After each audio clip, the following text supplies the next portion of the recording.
welcome Sharon, welcome Chris Rich, and welcome everybody to the PR show.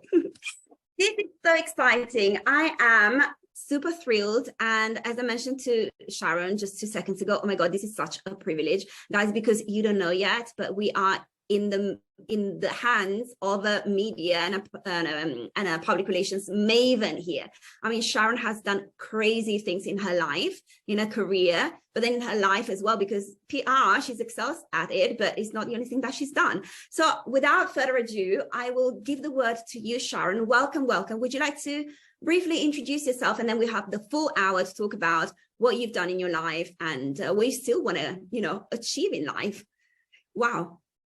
Wow, so thank you so much, Jessica. It's lovely to be here. I feel honoured to be here with you and chatting with you. So yeah, a little bit about me. I'm Sharon Bolt. I live in England with my husband and my rescue dog Denzel. I've been an entrepreneur for over 20 years. I currently have 2 businesses, which is Good Dogs and Get Free Publicity Today. Now, I know they seem very, very different industries, and of course they are, but I will explain, obviously, when we're chatting further as to why these 2 industries have gone hand in hand for me. So I'll get into that a bit later. So nowadays I've got dog training courses, and they sell all over the world. So on one platform, I've got over 12,000 students, and I reach 142 different countries with those. So that's just so rewarding for me, that. On the publicity side, I'm known as the mindset media expert, because I actually think that the missing link of getting phenomenal media exposure is your mindset. So I work with my clients, and I really focus on going big for them. That's my whole philosophy, aim for the top. So I focus on getting them on all the major global platforms, and people that are wanting to create a legacy and get their message out there. So in a nutshell, I love dogs and I love getting publicity. Oh my god, this is amazing. And I was reading in your bio that you generated millions of words in publicity, right? That's right. Yes, I have. Obviously this has been quite some years now that I've been doing this. This was back in 2007 that I first got my major publicity, and I can tell you more about that if you'd like me to, Jessica. But yes, of course, over the years, yes, it's just calculated to millions and millions and millions of free publicity and free advertising. And for advertising as well. This is crazy. And Sharon, would you like to briefly mention all of the major networks and publications and networks that you have been on? Because this is where really our jaw will drop. Well, it started with the BBC, so I have a regular BBC radio slot. I've had that since 2008. I've been on a BBC documentary, let's see, ITV, Channel 5 documentary, and then there's things like I'm for entrepreneur.com, been on the HuffPost, and I suppose so it goes on, all the top ones that are good fun to be on and get you huge exposure. Yes, exactly. Wow. By the way, Chris Rich, so I'm going to spotlight Sharon and myself for this conversation, but then I will bring you back into the spotlight, when you ask your questions, of course. Awesome. So Sharon, you have to know this about Chris. Chris Rich, he always has great questions. So he listens, like, I think before the calls, usually he already has a lot of questions. And then though, he's very attentive in listening to the conversation, and then he tailors the conversation and produces new questions. So let's get ready for that later on. So fantastic. Because he's very intellectually stimulating. Okay, so I'm spotlighting you, Sharon. And I will spotlight myself as well. Okay, so it's easier for friends to follow us on Facebook. By the way, Sharon, I wanted to let you know that we have 3 people following us live on Facebook at the moment, and I invited them to join us on Zoom as well. I provided the link, so if they can, they will join us here too. Okay, brilliant. But in any case, we can get questions. If people can't join us on Zoom, they can still ask us questions in the Facebook Live. But brilliant. I mean, you know this stuff better than me, of course, because you are the media mindset coach. Perfect. Let me ask you something. How did all of this successful career get started? By the way, sorry, Sharon. Pallavi is joining us from India. Oh, fantastic. Exactly. So she always has great questions as well. So wonderful. How did all of this get started, Sharon? Wow, yes, it was, well, I'm going to take you back to 2007. At the time, I had a thriving complementary therapy practice, and I was so blessed I would have a part to play in people's miraculous healing journeys, and I loved it. But what had happened, Jessica, is I'd got these two puppies. They're Parson Russell Terrier puppies a few years earlier. And my desire and my passion had changed. And I just so wanted to become a professional dog trainer. But the problem was, Jessica, I didn't know where to start. I had no knowledge about marketing. Social media wasn't really a thing. And I just didn't know what I was to do and how to get out there. So what I decided to do was to join a PR company. Now, I was wanting to go big. I had this message. I'd developed this technique that was just amazing. I'd been told that my two dogs, it was the worst case scenario. They would fight for the top dog position and have to rehome one. And I'd found this over the years, this amazing way of actually stopping that from happening. And so I had this powerful message. I was to go big. I didn't want to do the small thing. I wanted to get out there. But unfortunately, the PR company were not in agreement with me. They wanted me to start slow. They wanted me to get a few local things, just take it easy, build it up, do your time type of thing. And oh, it was just so slow. It was painfully slow, Jessica, for me, as I say, because I was so passionate. And I just, several months had passed. I'd got a couple of local little interviews, but nobody knew about me. I had no clients. And so then one day something happened that completely changed my life. And that was, my husband at the time was listening to BBC Radio 2. Now, for people that don't know, it's a national radio station here in England. They have over 14.4 million listeners per week. And I had been advised then by my husband that they had mentioned they were going to get a professional dog trainer on the show the following week. And, I thought to myself, I can do this.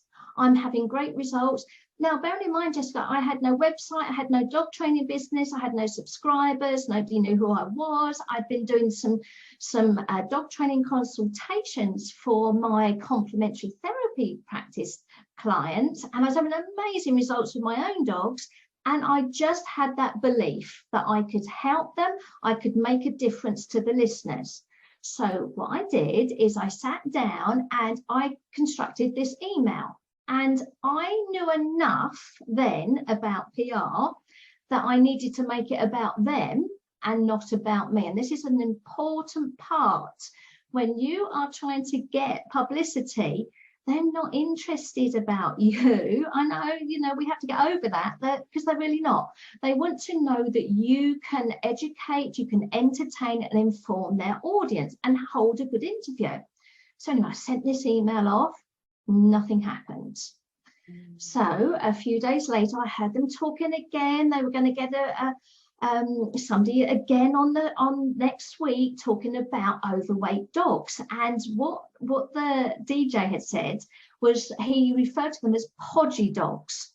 So Jess, what I did is in the subject letter area of the email, I put podgy dogs, I'm your girl. And I sent that off because it was relevant. This is again a point to remember with PR. You have to be relevant. So I was saying to them straight away, you've got this coming up and I can do it. So I sent it off, nothing. And I just thought, do you know what? I am not giving up. I am not giving up. I've got something to share here. So I wrote a third email, and that took us into the weekend then. On the Monday morning, I got a call from the researchers. So they were obviously doing a mini interview on me then.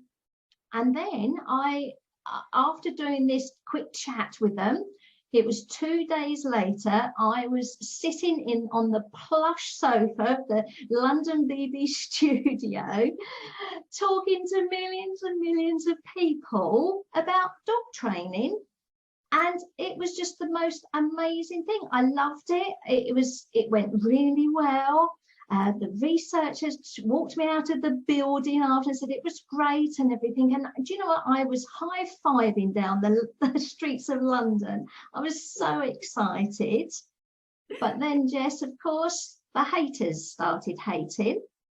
And that didn't take long, you know, that my bubble burst quite quickly. I spoke to the PR boss because I was so excited. You know, I'd sort of like found this way of getting all this exposure. She was not happy. She told me, you don't do it like that. And that was the end of our business relationship. So it was a time, you know, I'd had this amazing success, and it really did change my life overnight. But I had to do some soul searching. You know, I had got hated on. I got shouted at by the PR boss. I really felt I'd done something wrong. And I just felt small. I wanted to hide away. And then I just gave myself a good old talking to and said, am I going to let these people hold me back? Am I going to let them dictate to me of what I can and cannot do? Am I going to let them and wait for them to validate me of something that I know to be true? And the answer was no. And the rest, as they say, Jessica, is history. Wow, this is amazing. By the way, if we get on the meta level for a second, I love the structure of the story that you have just told us. Oh my God, I see so many heroes' journeys, like the big one and then like mini heroes' journeys here and there. Oh my God, like I already love this. Plus, I also love the content, and that explains so much about what you do, and that already gives us actionable advice as well. So we know, for example, it's that we shouldn't make it about ourselves, right? When we are trying to pitch a story, right? And through your story, it also got clear to us why you are called the media mindset, the public relations or media, right? Media mindset. Yes. Yes, exactly. Because it's a matter of mindset, definitely, as you just explained towards the end of your story. There's so many things that I love about this story. Thank you for telling it to us. Wow, Sharon. Wow. How long did it take you to craft this amazing story that has so many components in it and serves so many purposes? Well, as you rightly say, again, it needs to highlight what you've done.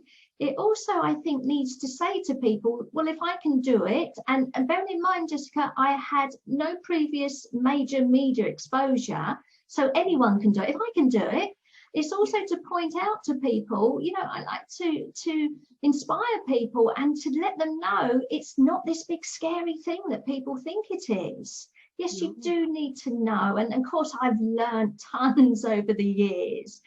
But, you know, you see an opportunity and you go for it. I wasn't set up at all. And I do say to my clients, we do need to get you set up so you make the very most of that media exposure. But what I also say is don't turn down an opportunity there to get exposure. Because although I got £0 from that exposure, what it did do, I could plaster it then all over my marketing, and that's what opened doors for me, and that's when the clients came. Exactly. I love this so much.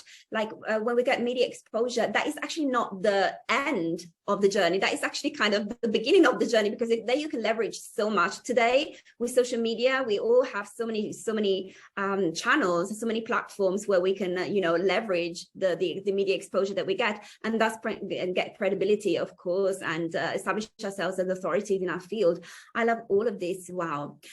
Thank you so much for telling this story to us. Sharon, would you like to get a couple of questions now or at the end from our friends, Chris, Rich, and if there's questions, if people have got burning questions, I'd be delighted to answer them. Yeah, I would have one question. All right, Chris. Yes, just a second, sorry. Because maybe we can, you guys can ask questions regarding the story that Sharon has just told us, right? And then the questions in general we can do later. What do you think, Sharon? Because I think that we would like to touch on other topics as well, right? Yeah, okay. Perfect. Chris Rich, is your question about the story that Sharon has just told us? Yeah, I would say it's somehow related to the story. Awesome. Then please go ahead and let me take you into the spotlight. Welcome, Chris Rich. My question would be your story and your situation and the need from this large organization was somehow a match. But how did you find this match, or how can someone else find such a match that your personal experience, your story, your product or service or whatever you know is so much relevant for a large organization? And then to find out what this large organization really needs is, of course, they communicate something, but they maybe communicate in a way that is not so clear to really understand this essence of exactly that they need. And when you come with exactly that, then you get in easily. So I think many people try to bring up something unique and then present it with an excellent elevator pitch and write emails to large organizations, but they all don't get heard unless they really hit this right button in the very middle.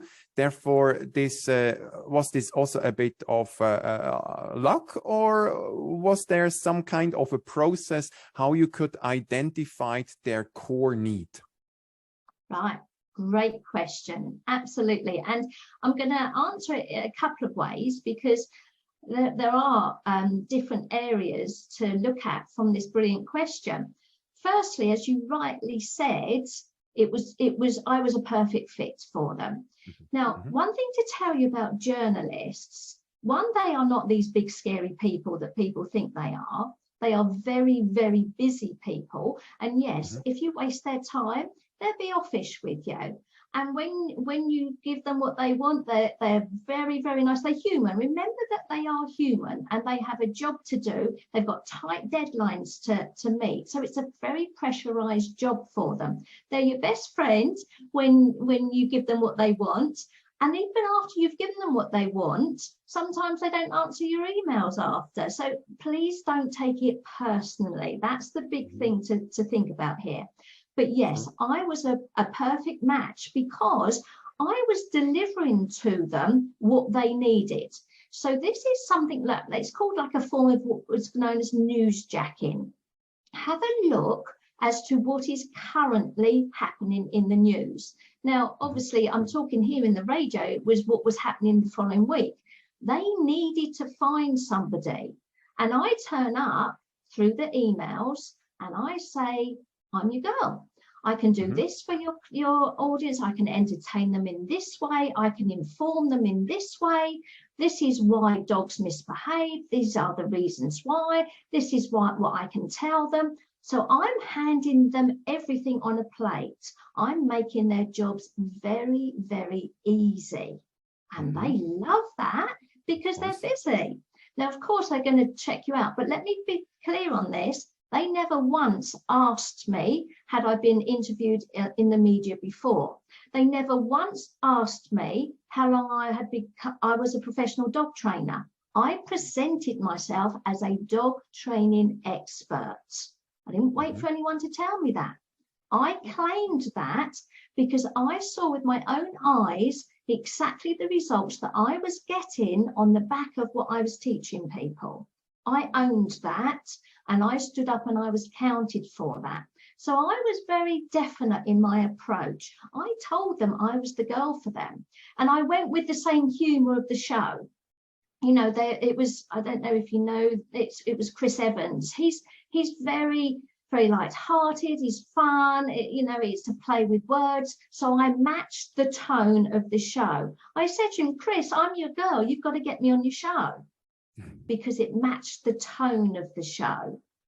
So that is one way. Looking to see where you can be relevant in the news to what people are looking for. And then you have to, and this is the second part here, research, research, research as to who is the right people that are connected. This is one of the biggest mistakes that people make when they try to get PR, is they just come up with a pitch and they send it out willy-nilly to anybody. Each journalist has what they call a beat. They have an area, a section that they represent and they deal with. So you could have the best type of story idea. Maybe you was a dentist and you had this amazing tooth whitening product, and you come up with this amazing pitch of 3 simple ways to whiten your teeth overnight. Now, if you don't send that to the journalist that covers that and works for a publication or represents a publication that would be interested in that, it's going to go in the bin. So this is what you have to do. You have to research. So if you want to be on a particular radio show or a newspaper, or even if it's a company that you want to get in front of, you're looking to fulfill their needs. What do they want, and how can you make their job very easy? Okay, so more reading, more research, more exploring the other people's needs is actually the key to success. I really understood this message. Thank you so much, Sharon. And also, just to reiterate, have a look in the news. The great thing today is with social media and even like on online publications, they give you who wrote that article. You know, the name is, and they usually give you their email address. So there you go. You know, make it relevant to them, on the back of what they've written. It's always nice to recognize that they did a good job and you read it. It's like, oh, I love that interview you did on X, Y, and Z. It meant a lot to me because of, you're building a relationship with journalists. This isn't about asking someone to marry you on the first date with journalists. It's the same thing. It's just general things that we do in life. But then for some reason, we go on the complete different, pathway when we try to then pitch a journalist. It's still about building relationships. Get to the point though. None of this, oh, isn't it a lovely day today? How are you? How's your 3 kids? I hear you've got 3 children. None of that. They're busy. Get to the point. Be relevant. I love this about this that you did. Show that you're interested, that you've read what their work. And I wondered then if this would be interesting to you because of this that's going on in the news, or a follow-on for what you've written. That's the way to do it.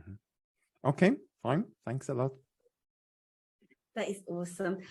I love everything that you said. Thank you so much, Sharon. And yes, I mean, in general, you have to do research regarding that particular field or a particular, let's say that particular field.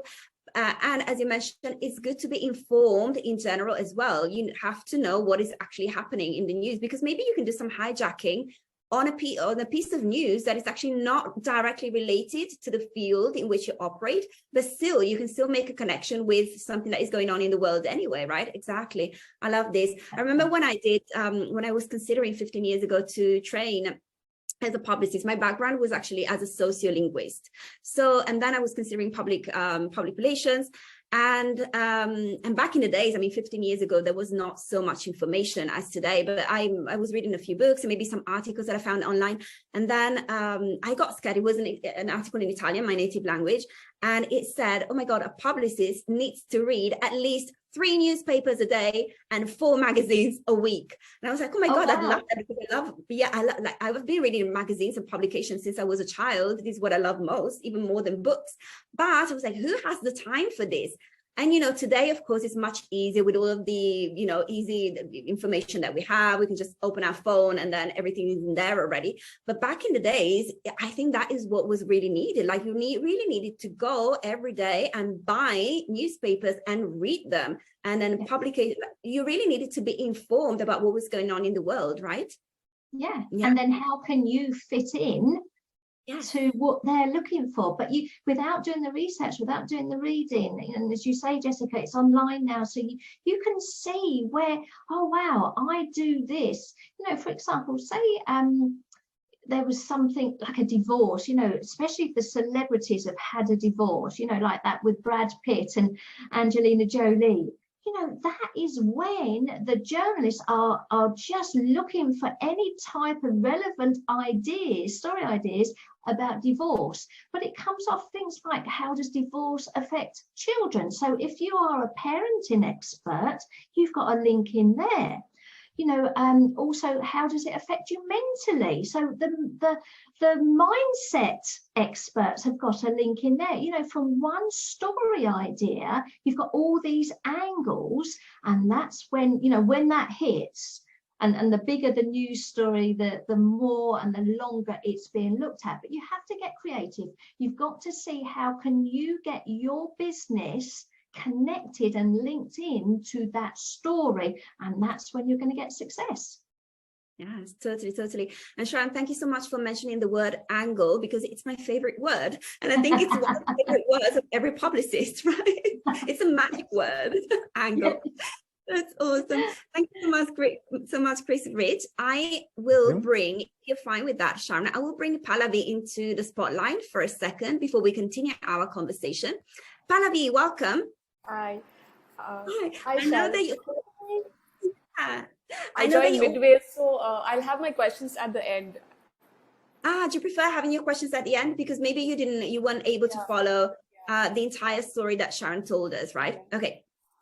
All right. So we will say goodbye from the spotlight, and we will bring you back later. Okay, Sharon, oh my God. So if we go to the title of our podcast, of our episode on the Personal PR Show today, we said that the title was, it was a little bit of a long title, but it's worth saying it until the end. So let me see, where do we have it? Oh my God, now I don't have the title. I mean, okay, how to get major media exposure to skyrocket your brand visibility and get your dream clients. Shall we talk about this for a few minutes? What do you think? Definitely. All right, that's so cool. So what would you say, because you have already given us great pieces of advice, but if we were to expand this a little bit, what would you say maybe 3 or more or less things, as you prefer, that we should absolutely do in order to get major media exposure and really make sure that we get in front of our ideal clients? Yeah, so I mean, I've got to go back to what we said here, because it is so much about research. So I think I'd like to really emphasize that. You know, so many times it's easy to think, oh, I just need to you know, you've come up with an idea. This is the way round. This is the mindset of it.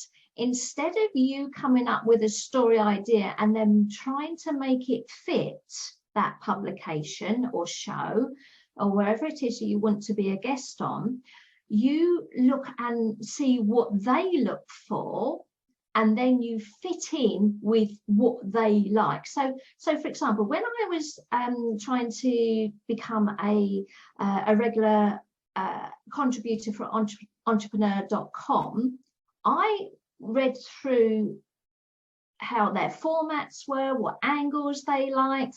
I mean, their whole site is full of, it's all about giving information to their visitors. So it was how-tos, it was 3 simple steps, it was 7 ways. So by just reading that, you can see what the theme is that they like and the angles. There we go, Jessica, let's slip that one in again, that they like. So that's what I did. I pitched 3 different story ideas using that.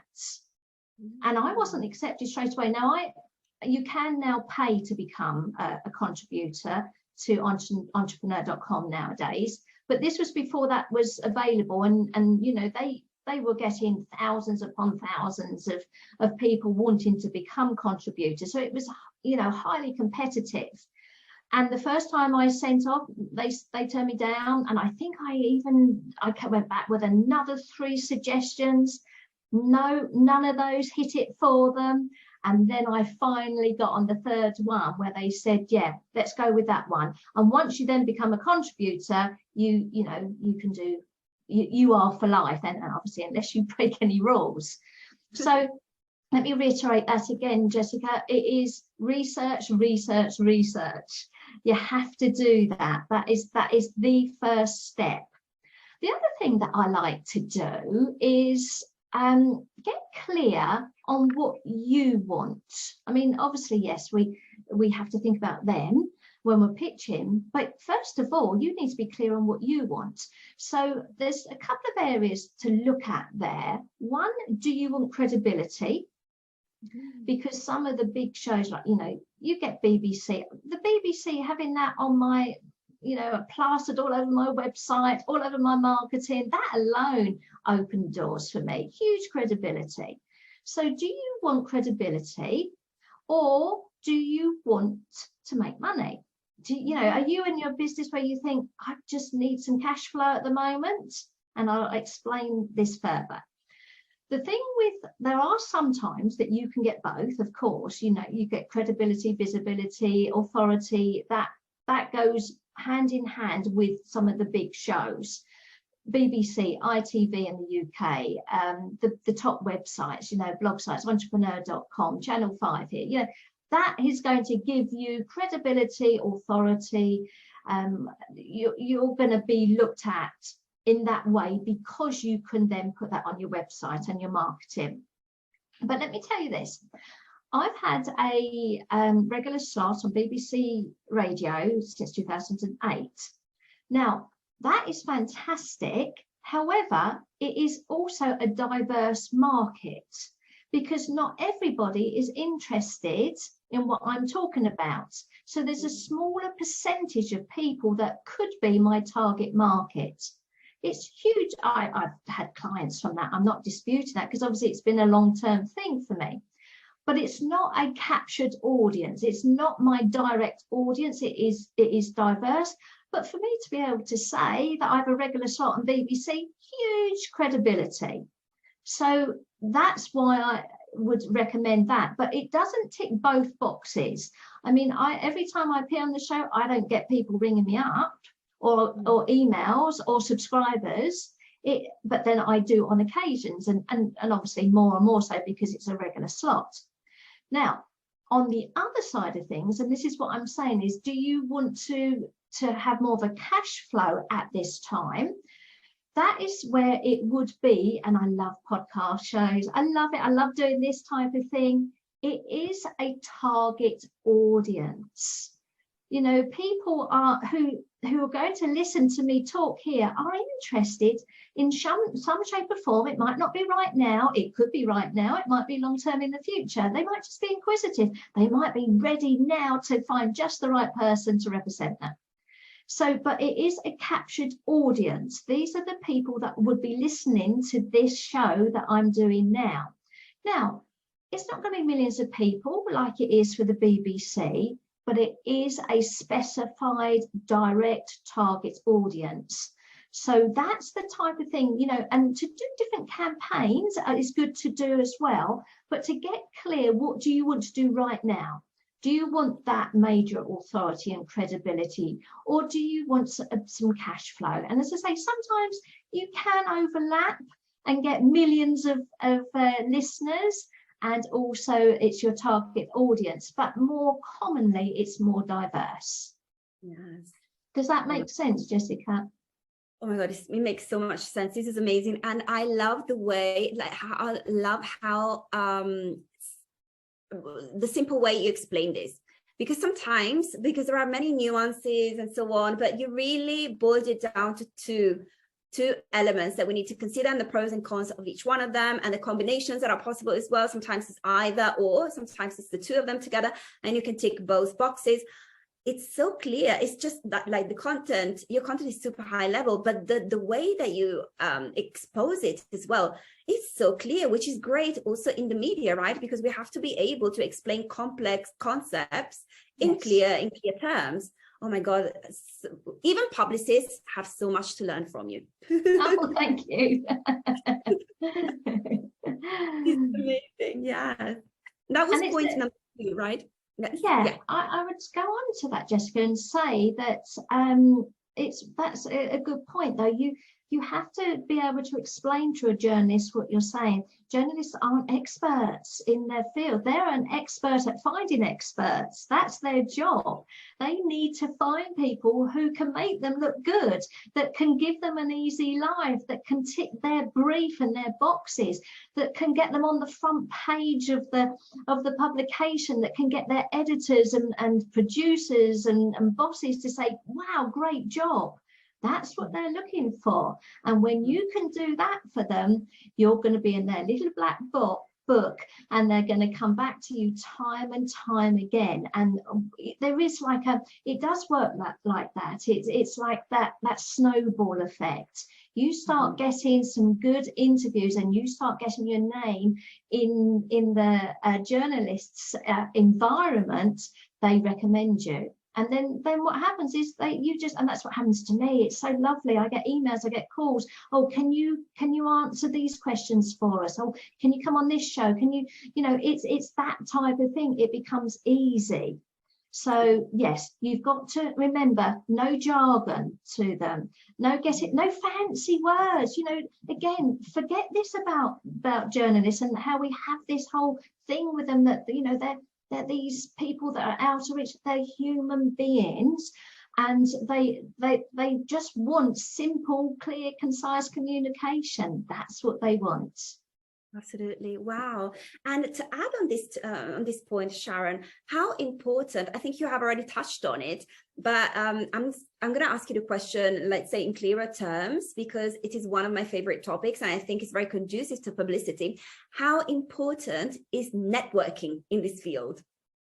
Yes. I mean, it is. There's I mean, let me tell you this, Jessica, with my BBC slot, I mean, obviously there's if you can network with journalists and go to events and things like that, that's a really good thing to do, to, follow people, get to know people.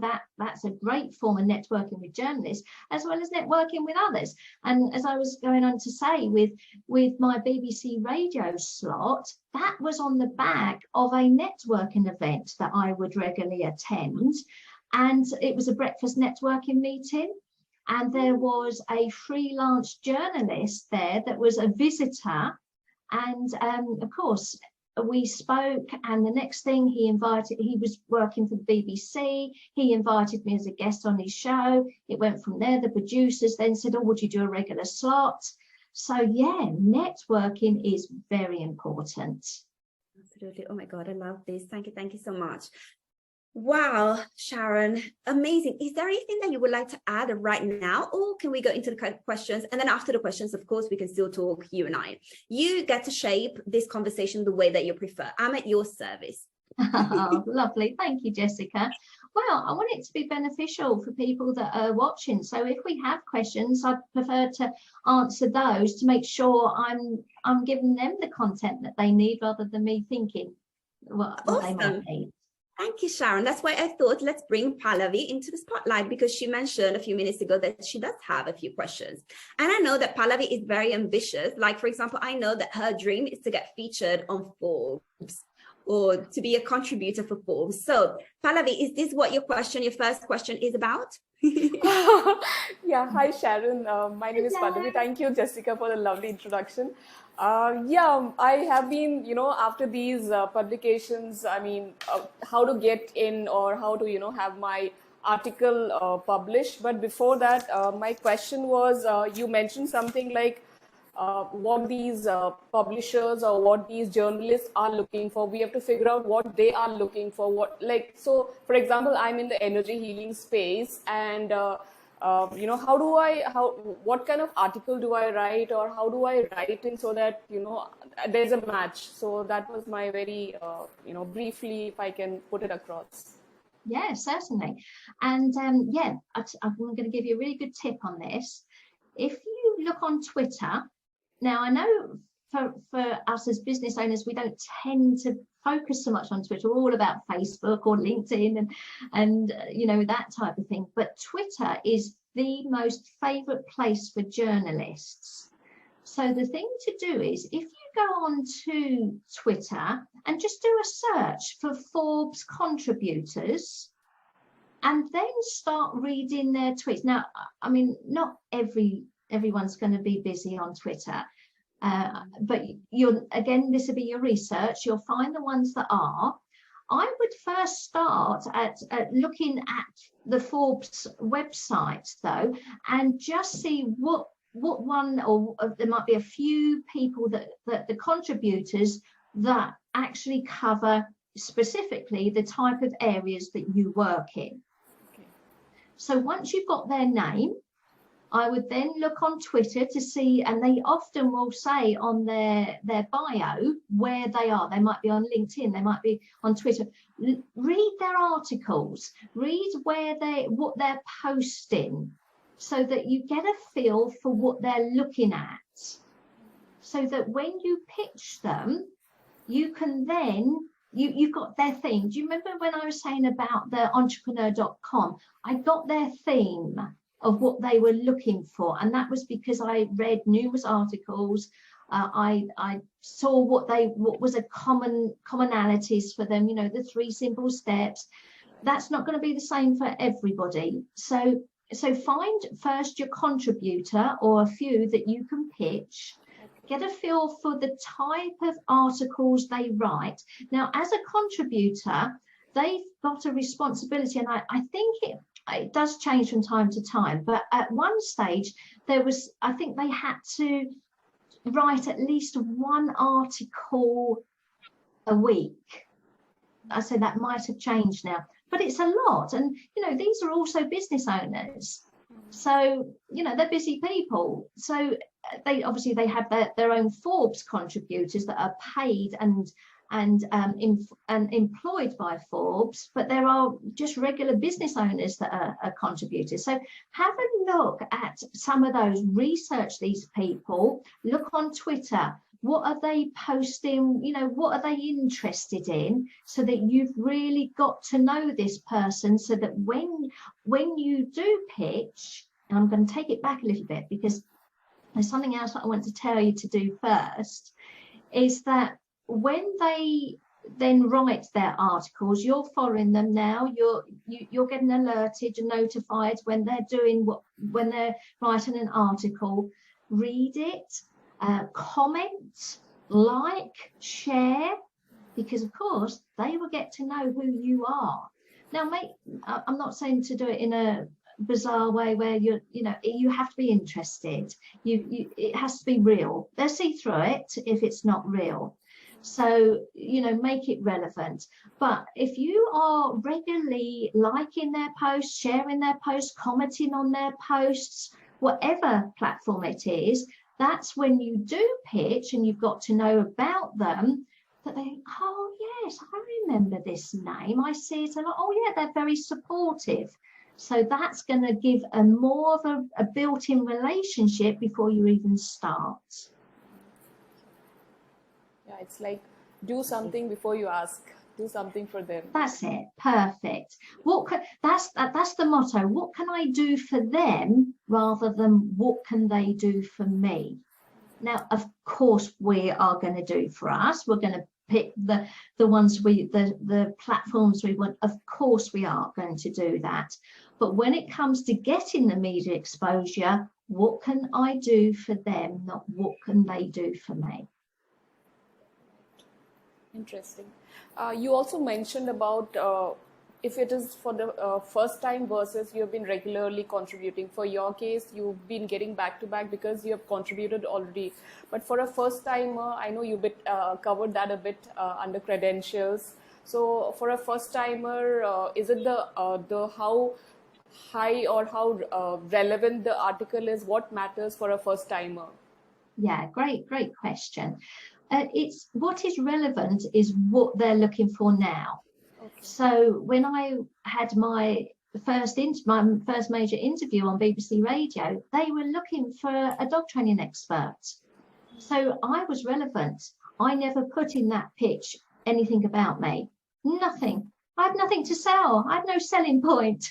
I had no business. I had no subscribers, no website. I had a page on an unrelated website that had a bit about dog training. I had nothing. So I didn't tell them anything about me, but they're not interested about me, so that didn't matter. So if you don't have any past experience, then don't put it. Just, again, make it all about them. That's what they're looking for. They want to know that you're going to fill their brief, that you're going to be a good interviewer, much more so than you've done previous media exposure. Now, of course, when you do start getting media exposure, yes, you are going to include it because it's a further credibility thing. But don't let that hold you back, is what I'm saying there. Yeah, all right. Yeah, those were the 2 questions from my end. Thank you. You're welcome. Awesome. Thank you so much, Sharon. Thank you so much, Pallavi, as well. Sharon, what do you think? Should we bring back Chris Rich? Because I'm sure that he has further questions. Lovely. Welcome back, Chris Rich. Thank you very much. So you mentioned that also clarity regarding what I want is essential, that your message is really focused. And regarding this, of course, I know what I like and many things I'm interested in, but this clarity and positioning on I'm really doing this, and for this, I'm the expert and not for 10 other things as well. What do you recommend to find out what someone really wants for themselves to define as a core essence message? So do you mean like a business owner, entrepreneur? What do they want, or what do the journalists want? If I can just no, the business owner, the person who wants to get the media exposure. And here this is, of course, on the one side, this business idea that you want to pitch, but on the other side also, what do you really want from deep heart inside the core essence and core driver motive? Because when this is matched, then you have an even better impact, I think. Yes. When you get to your passion directly and you can make your passion your own business, that's actually the perfect moment, because then you're so full of energy when you're talking about that, and therefore understanding what you really want, what is your core driver, your core motive is so important. But to really find that and then link it to something relevant, in my case, it's just getting some acceptance or some interesting words. Like you in the beginning, you said this idea of getting focused on artistic interests. That's a great idea. And by just I tell that and you say it in this honest way, that's a great idea. This is actually that what makes me happy. It's nothing about money. And here it is a bit the question of how can I or someone like me develop that I get